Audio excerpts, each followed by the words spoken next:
Chapter 10. Metal Menace. Looking up from the pram, Alfred asked, "What book was that person looking for at this late hour?" "I don't have a clue," replied Nanny. "You were looking for a book here in the library too, Nanny." "Was I?" "Yes. What was the name of it?" "Shh! Shush, Nanny, or someone will hear us." With that, she wheeled the pram out of the library and down one of the palace's long, sweeping corridors. The wonky wheel made it difficult to steer. Squeak, squeak, squeak, squeak. And Nanny kept on bashing the pram into the wall. "Bonk! Ow!" complained the boy. "Shush!" shushed Nanny again. Louder this time. The shush was so loud it was hardly a shush at all. Squeak, squeak, squeak. Then she bashed the pram into the wall again. Bonk! Squeak, squeak, squeak. And again, bonk! Alfred grimaced. At this rate, he'd be lucky to get back to his bedroom alive. Next, he heard the sound of something trundling. Oh no, he thought, not the octobot. That's the last thing he needed right now. "Good morning, Archbishop," the robot announced. "Will you be quiet, you blasted thing?" hissed Nanny. I have warmed your socks, so they're nice and toasty." The boy thought he could smell burning. "Out of my way, you metal menace," said the old lady. Crash! Next, Alfred could feel the wheels of the pram bump over something. Clank! Something metal. He looked past Nanny and saw that the accident-prone robot had lost yet another one of its arms. The one with the little spoon attached for stirring tea was now lying twitching on the floor. Twitch, twitch, twitch. Down to 5 arms, the octobot could now be called a quinkabut. But that just sounded silly. "I'll post your boiled eggs onto you," he called out after them. "Shh!" shushed Nanny, before pushing the prince's head back into the pram. "Get down!"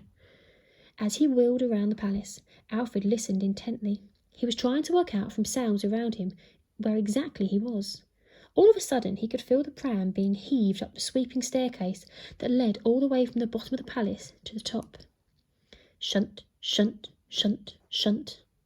"Nanny, there must be hundreds of stairs," he protested. "Shh!" she shushed. "Someone might hear you." Shunt, shunt, shunt, shunt. "We are never going to make it. I said shush."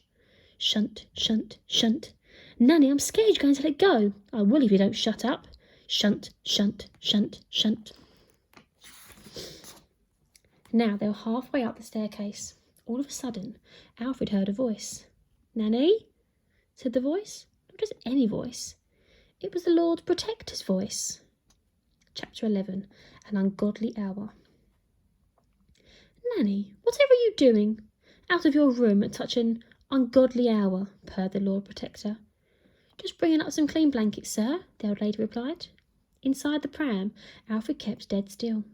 He could hear in her voice that Nanny was nervous. Her false teeth were clickety-clacketing in her mouth even more than normal. "Who are you talking to?" demanded the Lord Protector. "Myself," she chirped. "I'm a bit balmy like that. Now I must be going." Shunt. Shunt, shunt. "Wait," called out the man. "Whatever have you got in that pram?" Alfred didn't dare breathe. "Fresh blankets," she replied. The Lord Protector caught up with her, then leaned down and sniffed. "They don't smell fresh," was his verdict. "Well," Nanny hesitated for a moment, buying herself some time, "they're fresher than the ones I'm changing them for." "I find that rather difficult to believe." "Oh, yes, Lord Protector, sir. It's the prince." "What's the prince?" How can I put this nicely? He wet the bed." Inside the pram was the prince, seething. "At his age?" asked the Lord Protector. "Well, it has been a very difficult night for him, what with all that terrible business with the Queen." Yes, mused the Lord. "What rotten luck having a traitor for a mother." Alfred wanted to leap up out of the pram and biff the man on the nose, but he stayed put. The truth was, he was stuck.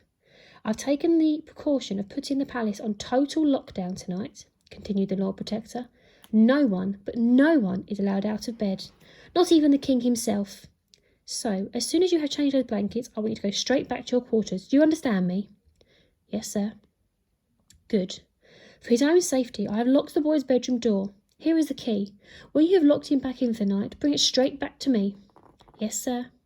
"Now run along, woman," he ordered. "Very good, sir." Alfred listened as the Lord Protector's footsteps echoed down the stairs. "That was close," hissed the boy from inside the pram. I know, whispered Nanny. Never mind about you doing a bottom burp. I was so nervous. I thought I was going to let one rip that sounded like thunder.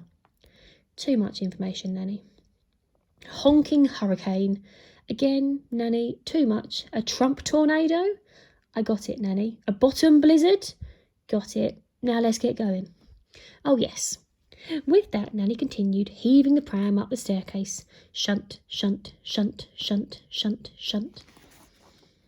He could hear the old lady breathing heavily.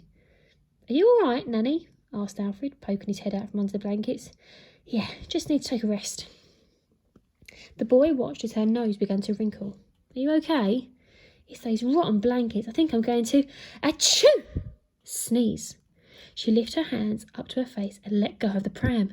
Nanny! Cried the boy as the pram began bouncing down the staircase. Donk, donk, donk, donk, donk, donk, donk, donk, donk. Chapter 12. Runaway Pram. Donk, donk, donk, donk, donk, donk, donk. The runaway pram was gathering speed. Donk, donk, donk, donk, donk, donk, donk, donk. No! Nanny cried from way up the stairs. Yes! Cried Alfred from inside the pram, not sure what else to say. Nanny began running down the stairs after him, but the pram was going so much faster. Donk, donk, donk, donk, donk, donk, donk, donk. Alfred looked up from under the blanket. 2 royal guards on patrol at the bottom of the stairs. If he didn't die in the pram crash, they were sure going to blast him to pieces with their laser guns. Help! Shouted Nanny. Donk, donk, donk, donk, donk, donk, donk, donk, donk, donk. The pram was heading straight for the guards. No, thought Alfred. He closed his eyes, ready for the worst. Donk, donk, donk, donk, donk, donk, donk, donk, donk. Then, stop. The pram came to a halt. The guards had caught it. Oh, thank you, cooed Nanny. Thank you so much. Alfred opened his eyes. He was alive. Now, if you could just carry back up the stairs for me. The prince thought the old lady might be pushing her luck, but to his surprise, he felt the pram being lifted and carried up the stairs. Oh, you are strong, said Nanny admiringly. Finally, they reached the top of the staircase. Thank you kindly, said Nanny, and the 2 royal guards made their way back down the stairs. You nearly killed me, hissed Alfred. Shh! Nanny pushed the pram along the corridor towards the prince's bedroom. With the key the Lord Protector had given her, she unlocked the door and wheeled the pram inside. As soon as Alfred heard the door shut behind him, he pulled back the rancid blanket and clambered out of the pram. Right, young man. Any time now, said Nanny. Oh, you're out already. That was naughty. Now straight to bed. I'm lucky to be alive. Yes, I'm sorry about that. Just had an attack of a tissue. Sneezes. The prince wiped a globule of Nanny's cold, wet snot from his face. But thank you for covering me with the Lord Protector. I know you could get into a lot of trouble. Anything for my little prince, she said, wobbling his cheek with her hand. Wibble, wobble, wibble, wobble. Now please give me the key, demanded the boy. I beg your pardon, spluttered Nanny. The key the Lord Protector gave you. Then I can get out of my room later tonight and to do some more detective work. You will do no such thing, your Royal Highness. I command you to give it to me. Nanny was having none of it, and I command you to go to bed right now. Reluctantly, Alfred got into his 4-poster bed. He sniffed himself. Phew, he exclaimed. After hiding under those filthy old blankets, he did not smell good. I'm very whiffy. Then stop sniffing yourself, ordered Nanny, and go to sleep. With her fingertips, she tenderly stroked his hair. Good night, little one. I love you. I love you too, Nanny. Sleep tight. Alfred closed his eyes and listened as she tiptoed out of the room and locked the door behind her. Click. Sleep.